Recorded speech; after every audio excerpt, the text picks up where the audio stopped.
Filipenses 2, 3 al 9. 3, 2 al 9, perdón.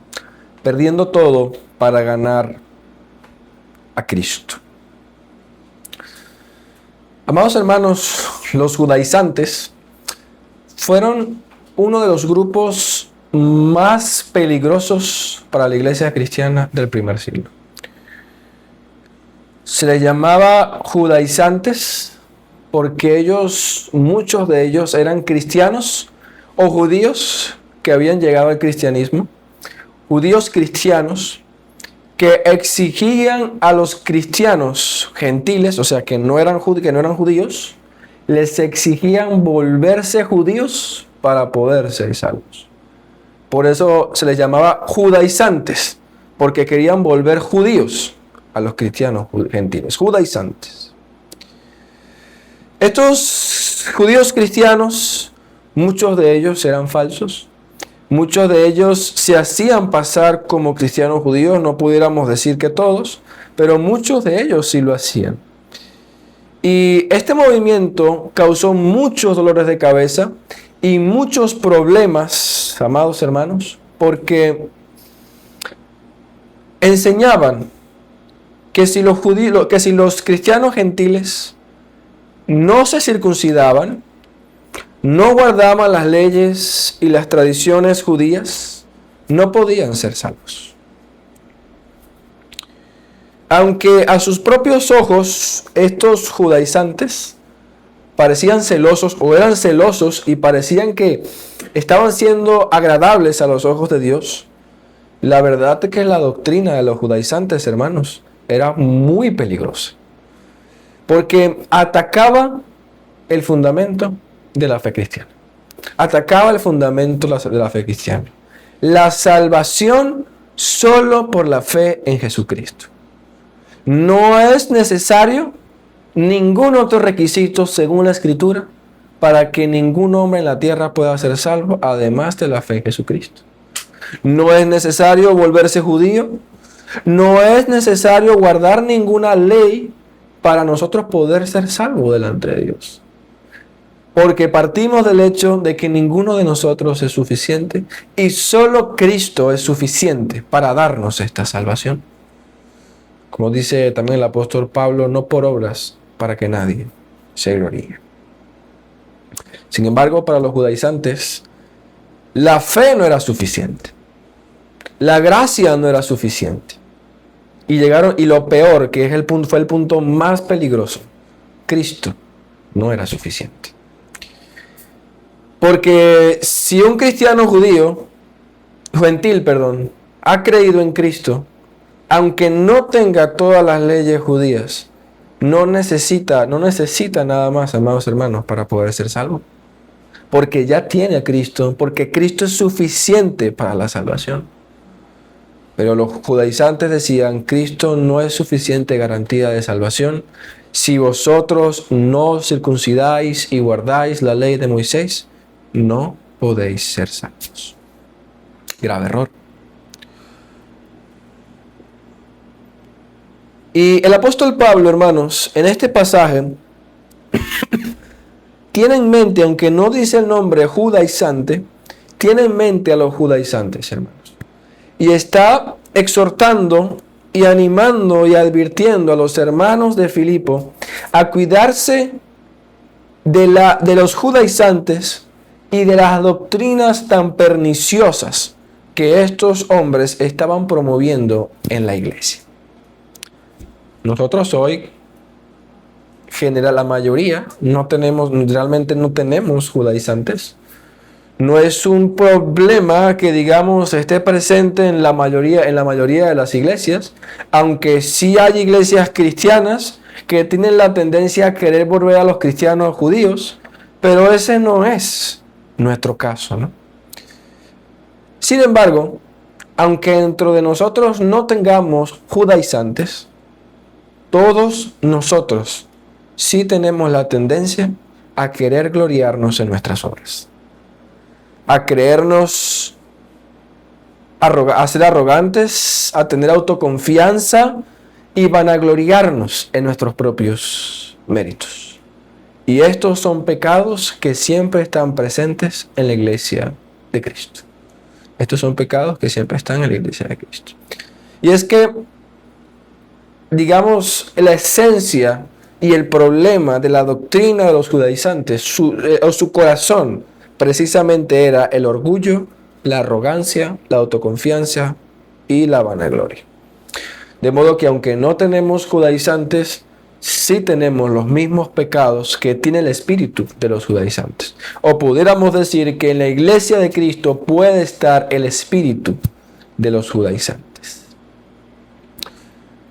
Decía un pastor Néstor, decía, algunos lo conocieron, todos nosotros somos fariseos en potencia.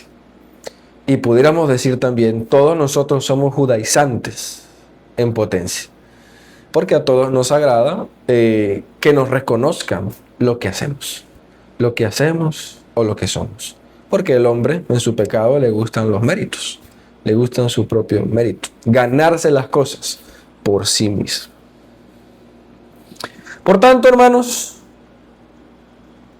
este es un pasaje que nos enseña que es necesario renunciar a todos nuestros méritos para ganar a Cristo.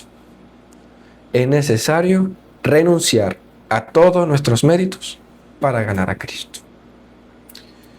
Y lo primero que quiero que veamos es que nuestra propia justicia es perdición. Nuestra propia justicia es perdición. El versículo 3 dice: porque nosotros somos la circuncisión, los que servimos en espíritu a Dios y nos gloriamos en Cristo Jesús, no teniendo confianza en la carne. Fíjese cómo termina el texto. Nos gloriamos en Cristo Jesús, no teniendo confianza en la carne. Cuando Pablo habla aquí de carne, no se está refiriendo a la naturaleza pecaminosa, porque encontramos en otros textos, como en Gálatas 5 y en Romanos 8, que habla de la lucha contra la carne. Y ahí carne se refiere al pecado que hay en nosotros. Pero en este caso, carne se refiere a cualquier cosa o méritos que podamos ganar en esta vida, o cualquier cosa que esté sujeta a esta vida y que nosotros podamos utilizar como una manera de gloriarnos delante de Dios. Es algo externo o es algo propio de nosotros que surge de nuestra carne, de nuestro ser como hombres.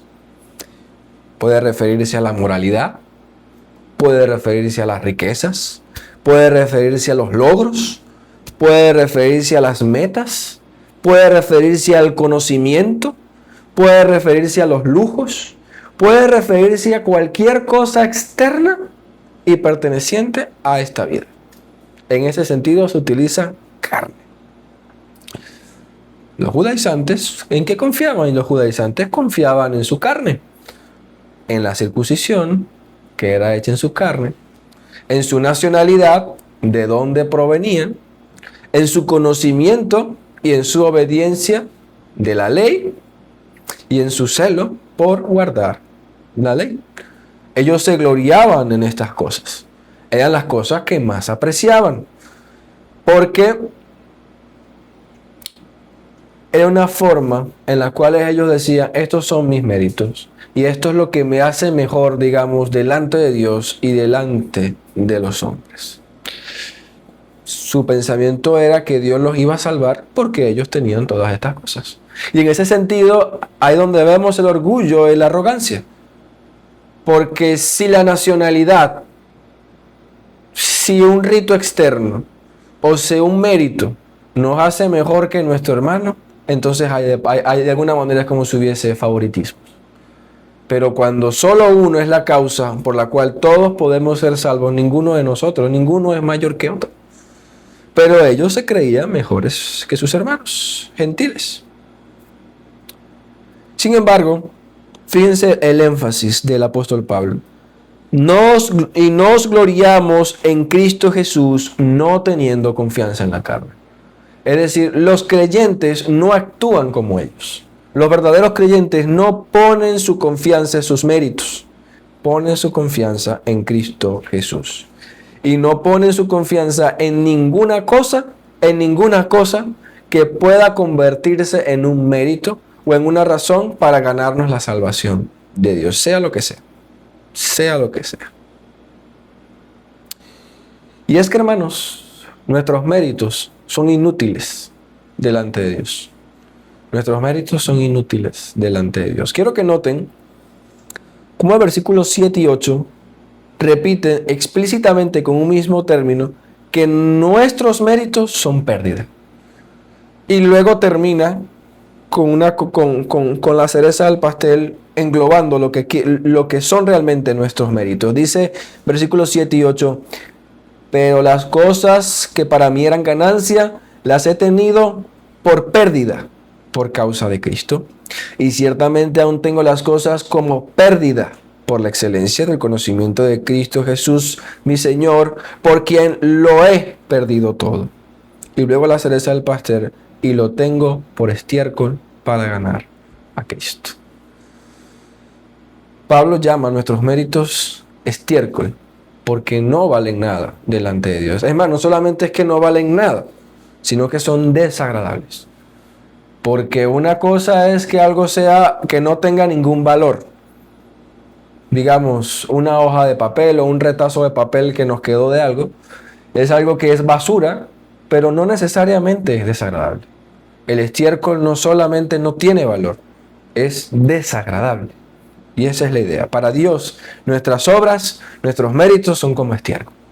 Porque son desagradables, porque están manchadas por el pecado.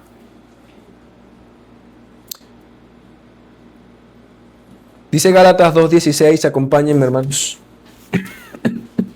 Gálatas 2:16.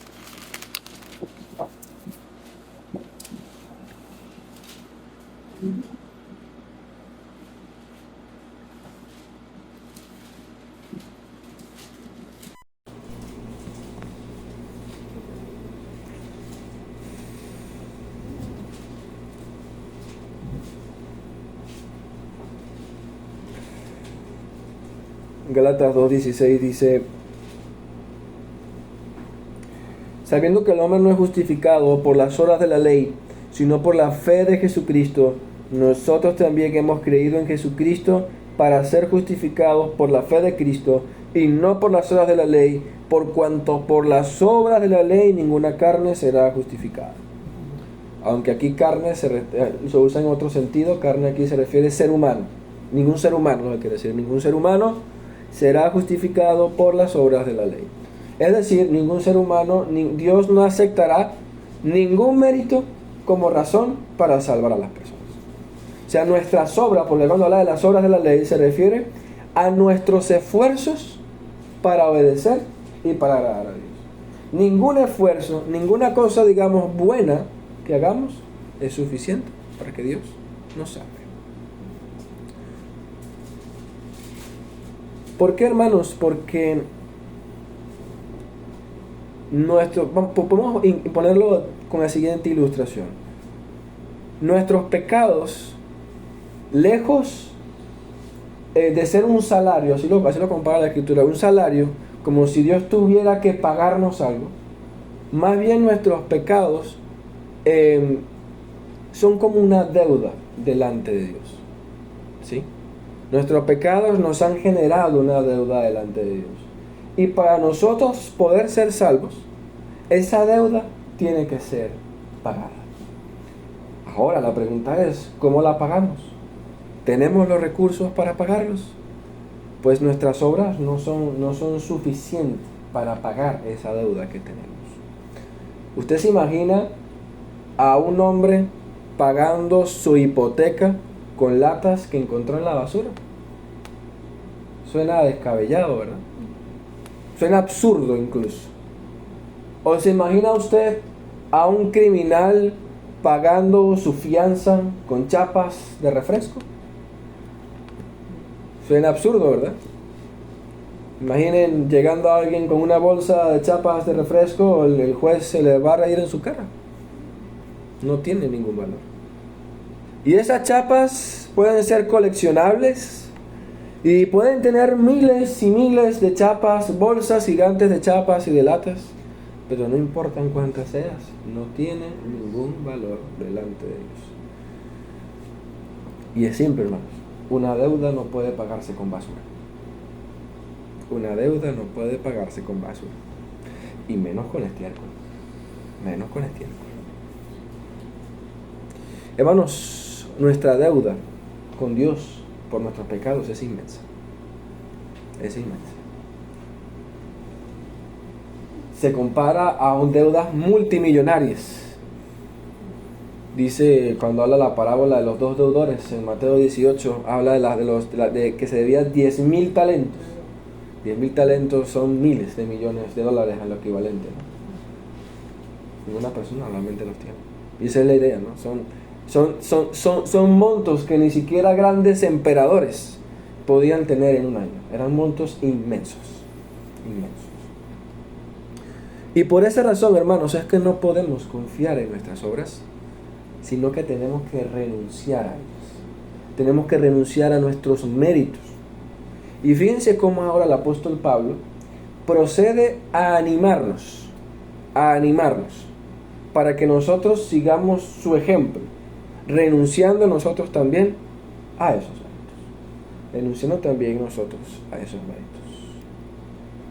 Versículo 4 dice de Filipenses capítulo 2.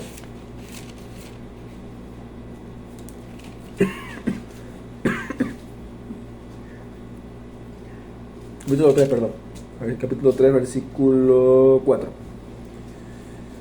Filipenses 3:4 dicen: aunque yo también tengo de qué confiar en la carne, si a alguno le parece que tiene de qué confiar en la carne, yo más. Pablo aquí no está diciendo que él confía en la carne. Pablo dice que en los mismos estándares de los judaizantes, si nos seguimos sus propios estándares, Pablo estaba por encima de ellos. Pablo estaba por encima de ellos. Recordemos que los judaizantes le estaban haciendo la guerra a Pablo, porque en este momento el apóstol Pablo estaba preso. Por predicar el evangelio había sido preso precisamente por la persecución de los judíos. Y los judaizantes estaban poniendo presión sobre él, acusándole diciendo como si lo merecía por desobedecer la ley. ¿Sí?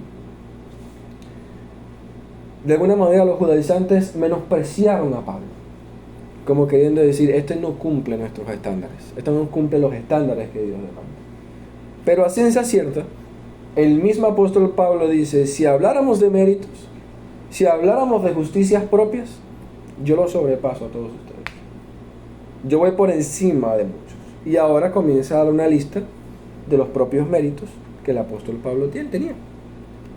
Versículos 5 al 6. Dice, circuncidado al 8º día, del linaje de Israel, de la tribu de Benjamín, hebreos de hebreos, en cuanto a la ley, fariseo, en cuanto al celo, perseguidor de la iglesia, en cuanto a la justicia que es en la ley, irreprensible. Pablo había sido circuncidado al 8º día. Paradójicamente, muchos de estos judaizantes también eran gentiles que se habían judaizado, se habían convertido en judíos. Algunos eran prosélitos y otros, siendo cristianos gentiles, se dieron a la presión, se dejaron judaizar y también comenzaron a promover esta doctrina. Y muchos de ellos fueron circuncidados ya siendo mayores. Sin embargo, Pablo dice, muchos de ustedes fueron circuncidados ya siendo adultos. Ni siquiera, aunque han sido circuncidados, ni siquiera han sido circuncidados como lo establece la ley de Moisés, al 8º día de nacido. Yo soy circuncidado y al 8º día de nacido. Entonces, si hablamos de la circuncisión, yo los estoy sobrepasando a todos ustedes. Y luego dice, del linaje de Israel, de la tribu de Benjamín. Pudiéramos decir, Pablo era un israelita de pura cepa. No era como estos prosélitos.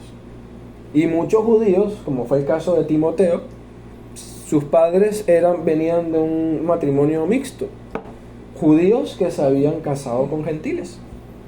Entonces, aunque eran descendientes judíos, En un término, si utilizamos un término racista, ellos habían dañado el linaje, si pudiéramos decirlo de esa manera. Habían dañado el linaje.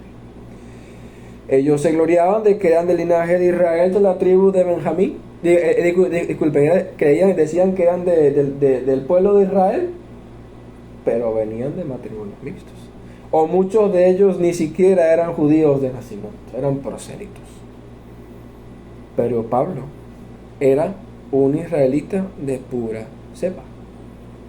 Era del linaje de Israel, de la tribu de Benjamín. Que de paso, de la tribu de Benjamín, que si nosotros vamos a la historia del Antiguo Testamento, hay un momento en el Antiguo Testamento donde las 12 tribus se dividen.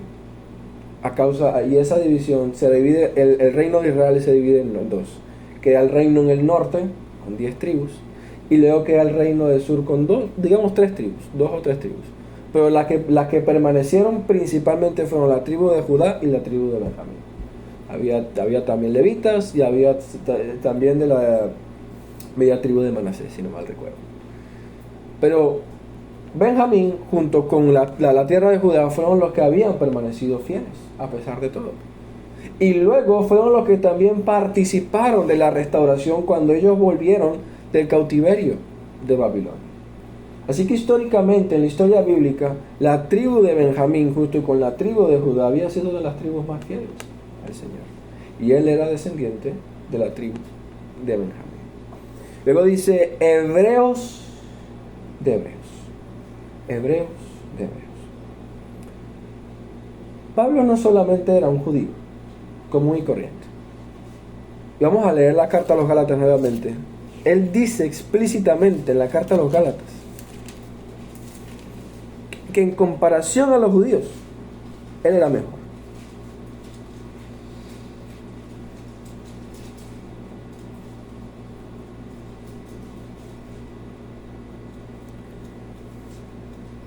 Listo. 1.14.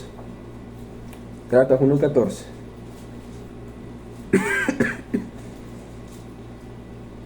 Gálatas 1.14. Dice la palabra del Señor: y aventajaba en el judaísmo a muchos de mis contemporáneos en mi nación, siendo mucho más celoso de las tradiciones de mis padres. O sea, si hablamos de judíos, de ser un judío propiamente celoso de sus tradiciones, él tenía la reputación, porque es que no solamente lo dice él tenía la reputación en sus contemporáneos, que era más celoso que los demás judíos. Si hablamos de tradiciones judías, yo aventajaba a mis contemporáneos, yo era mucho mejor que ellos. Luego dice, en cuanto a la ley, fariseo. Y el fariseo era reconocido entre el pueblo de Israel como un doctor de la ley, o sea, en su conocimiento era un doctor de la ley, pero además de ser un doctor de la ley, eran rígidos y estrictos con el cumplimiento de la ley. Y se volvieron tan rígidos y tan estrictos, y aquí es donde estuvo su pecado y lo que denuncia el Señor Jesucristo, que comenzaron a crear leyes humanas con el fin de querer obedecer la ley de Dios. Y leyes muy minuciosas que Dios no había ordenado, pero su intención era ser más celosos en la obediencia a la ley. Así que en la reputación judía, un fariseo era un doctor en la ley, celoso en la obediencia de la ley. Y Pablo era fariseo. Y no solamente un fariseo cualquiera, que vamos a otro punto importante. Pablo era hijo de fariseo. Eso nos lo dice el libro de los Hechos. Pablo era hijo de un fariseo. Y como hijo de un fariseo, fue instruido y criado en una casa con el fin de tener ese celo. Y por tanto llegó a ser más celoso que muchos, y totalmente se repite, que muchos de sus contemporáneos fariseos. Pero además, el apóstol Pablo fue instruido a los pies de Gamaliel. Gamaliel, en el mundo antiguo y en el primer siglo, llegó a ser el maestro más prominente en la ley farisea, en la secta de los fariseos. De modo que todo el que era instruido por Gamaliel tenía un estatus de fariseo, de doctor y de conocimiento muy alto, porque era un hombre con mucha reputación y muy instruido. Pablo era, en cuanto a la ley, fariseo. Y fariseo de fariseos, dice también él. Luego dice, en cuanto al celo perseguidor de la iglesia. Es más, y él era más celoso con cualquiera de los judaizantes, porque él no solamente obedecía la ley, sino que perseguía a los que quebrantaban la ley. Y a los que se oponían, entre comillas, digamos, a la obediencia de la ley a Moisés. Vimos en el libro de los Hechos 4 cómo el concilio comenzaron las persecuciones en Jerusalén a la iglesia cristiana, a la iglesia apostólica. Esto continuó. Pero ¿saben quién fue el que llevó la persecución más fuerte en Jerusalén y en Judea y Samaria? El apóstol Pablo, Saulo. Después de que Esteban es apedrado, lo que nos dice el libro de los Hechos en el capítulo 8 es que Saulo montó una persecución en contra de los cristianos e iba casa por casa y a los que encontraban que eran cristianos los arrastraba hacia la cárcel y los obligaba a negar a Cristo. Y la idea era amenazas de cárcel o de muerte. Esa era la idea, ¿no? Bajo amenaza de cárcel y de muerte. Y luego que los cristianos se dispersaron y se enteró que estaban en Damasco ya predicando y haciendo trabajo, él no se quedó tranquilo con que la persecución se quedara en Jerusalén, sino que envió carta para que la sinagoga en Damasco lo recibiera e ir a perseguir a la iglesia en Damasco. O sea, él quería purgar al mundo del cristianismo. Era un perseguidor terrible de la iglesia. Luego ya sabemos lo que el Señor obró con él en Hechos 9 y por eso su conversión es tan impresionante, ¿no? Y luego dice, en cuanto a la justicia que es en la ley, irreprensible. Ningún judío ni fariseo de su época podía decir, Pablo, tú has faltado en tal tradición. Pablo, tú has faltado en tal ley. Pablo obedecía todo. ¿Ustedes conocen, alguna vez han escuchado la historia de Martín Lutero? Martín Lutero era un monje reformador. Y me recuerda, es muy similar. En su historia, hermanos, entre todos sus contemporáneos, Martín Lutero fue muy celoso en obedecer todas las leyes y todas las tradiciones de la iglesia de Roma. Incluso se autoflagelaba y se golpeaba a sí mismo. Y era un hombre que se dedicaba, tenía temor y obedecía cada letra, y cada vez que desobedecía un punto, iba y se flagelaba y oraba durante horas por sus propios pecados. Algo similar era el apóstol Pablo. Algo similar al apóstol Pablo. Un celo verdaderamente por Dios. Los judaizantes no tenían con qué menospreciar a Pablo. Creo que noten, los judaizantes no tenían con qué menospreciar a Pablo, porque Pablo en sus términos era mejor que ellos. Pero Pablo, amados hermanos, no se aferró a ninguno de estos méritos. Y esta fue la obra que Dios hizo en Saulo, ahora llamado Pablo. Él renunció a todos sus méritos. Todo lo que consideraba como ganancia lo consideró como pérdida por causa de Cristo. Dice otra vez Filipenses 3, 7 al 8.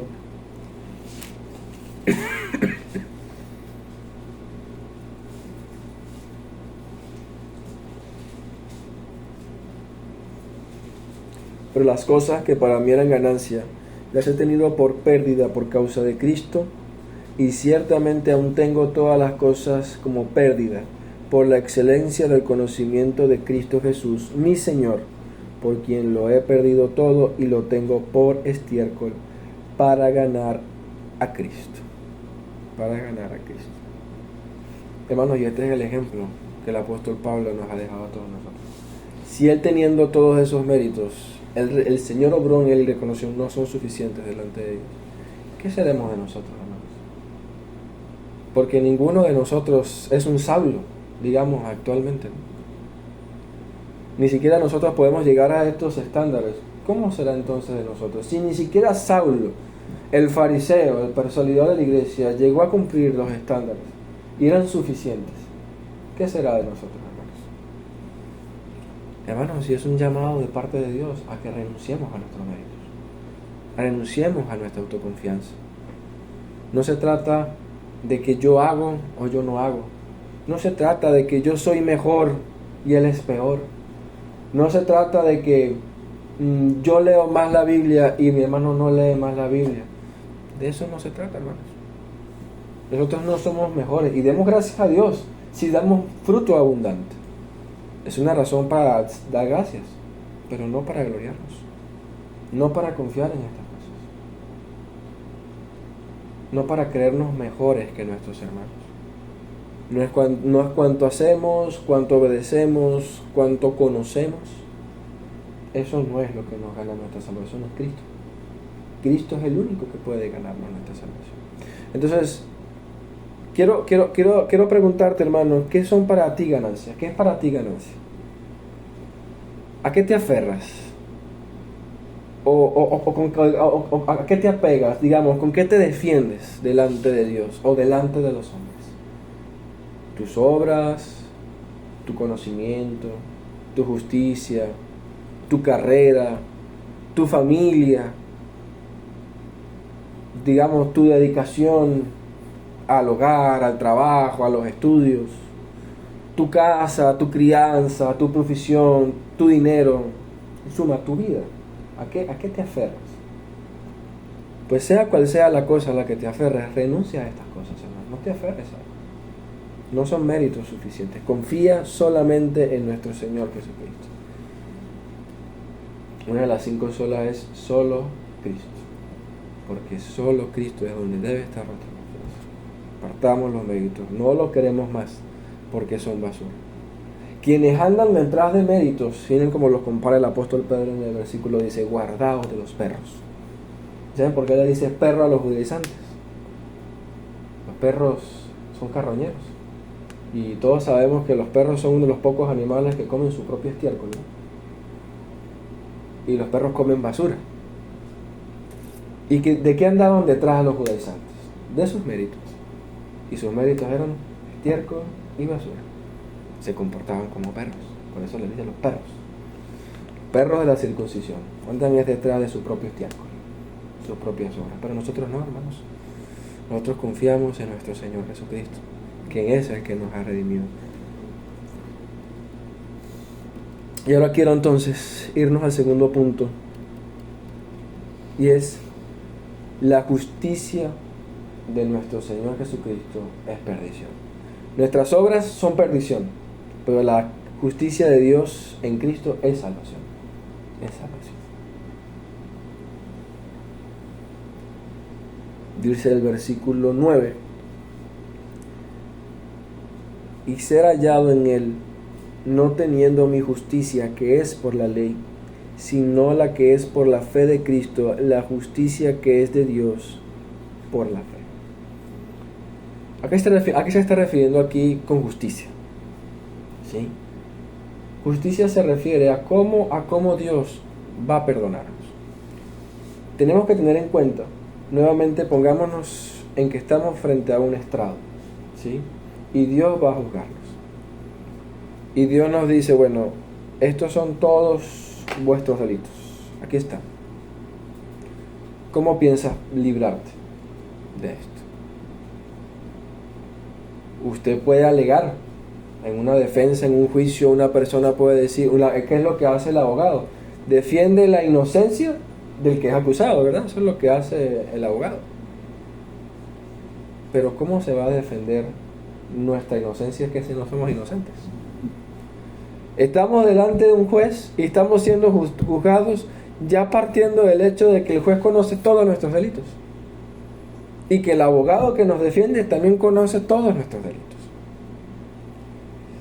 Yo siempre utilizo esta ilustración cuando voy a evangelizar. Yo le digo a la vez, si usted está allí, y cometió un crimen, hermano, si usted está delante de un estrado, usted asesinó a 10 personas y robó unos carros y estuvo en delitos de corrupción. Si usted le dice a la juez, bueno, sí, yo hice eso, pero mire, yo soy un buen padre y una buena madre. Y mire, yo tengo hijos y yo los sustento y yo los cuido. Mi padre y mi madre están enfermos y yo los cuido, yo les doy todo. Sí, yo los sostengo con el dinero que robé, pero mire, soy un buen padre, soy un buen hijo. ¿Usted cree que un juez justo libraría a un condenado solamente porque alegue sus buenas obras? El delito que cometió ya es suficiente para que caiga preso. Y eso es lo que quiere decir aquí el apóstol Pablo. No confiamos no en nuestra propia justicia, que es por la ley. Cuando vamos delante de la justicia, nosotros no podemos alegar nuestra justicia porque no somos inocentes. Y la única forma de pagar es recibiendo la condenación. Pero hay otra justicia, y es la justicia de Cristo. Es la justicia de Cristo. Y Cristo lo que hace, amados hermanos, es que toma nuestro lugar. Primero, Él toma nuestro lugar y Él recibe nuestra condena. Hay un término importante que es sustitución. Sustitución. Él nos sustituye. Nosotros estábamos tras las rejas, o podemos decir, estábamos en la silla eléctrica, ya a punto de ser condenados. Y Cristo lo que hace es, nos levanta de la silla y se sienta Él. Y Él se sentó en nuestro lugar. Y Él recibió la condena que nosotros merecíamos. Pero no solamente eso, sino que Él obedeció. Y Él sí es inocente. Por eso se llama al Cordero sin mancha. El Cordero inmolado sin mancha, puro, sin pecado. Porque Él obedeció completamente a Dios. Y ahora, Él no solamente fue que se sentó en la silla eléctrica en nuestro lugar, sino que ahora nosotros hemos sido libertados como si nosotros hubiésemos obedecido como Cristo. En toda la carta legal, en todo el acta donde estaban todos nuestros delitos, se borró todo, porque todo eso se le puso a Cristo. Y lo único que se colocó en esa hoja en blanco fue en Cristo, porque Cristo nos dio su justicia. Eso es lo que significa, que Cristo nos dio su justicia. Entonces no confiamos en lo que nosotros hacemos, sino en lo que Cristo hizo por nosotros. Y nuestra seguridad, hermanos, somos salvos no por nuestras obras, no por nuestros méritos, sino porque Cristo nos ha salvado y nos ha redimido. Y a todos por igual. De modo que, hermanos, no importa el pasado que hayamos tenido, porque esa es la idea. No importa el pecado que hayamos cometido en el pasado, cuántas veces hayamos flaqueado, cuántas veces hayamos caído, cuántas veces, hermanos, hemos sido desobedientes, porque sabemos que lo hemos sido. Siempre podemos ir al mismo lugar, a Cristo, porque allí es donde está nuestra seguridad de salvación. Y lo que nos muestra el texto es que todo el que quiera ganar a Cristo tiene que renunciar a sus obras, porque no podemos confiar en las dos cosas a una vez, al mismo tiempo. O confías en tus obras o confías en Cristo. No pueden haber las dos cosas. Y el llamado de Dios para todos nosotros es: pongamos nuestra confianza en Cristo. Renunciemos a nuestras obras para ganar a Cristo. Perdámoslos todo para ganar a Cristo. Hermanos, cuán deleitoso y cuán hermoso es saber que ya no estamos bajo ninguna condenación, que solamente por Cristo podemos ser perdonados. Y esto tiene implicaciones. Primero, tienes que venir en arrepentimiento al Señor. Es lo principal siempre, venir en arrepentimiento al Señor. Pero no apelar a tus obras, apela a Cristo siempre. Cuando ores a Dios y pidas perdón a Dios, no confíes en tus obras. No creas que Dios te va a recibir o Dios te va a escuchar porque fuiste un hijo bueno o porque fuiste un hijo malo, sino ve siempre a Cristo.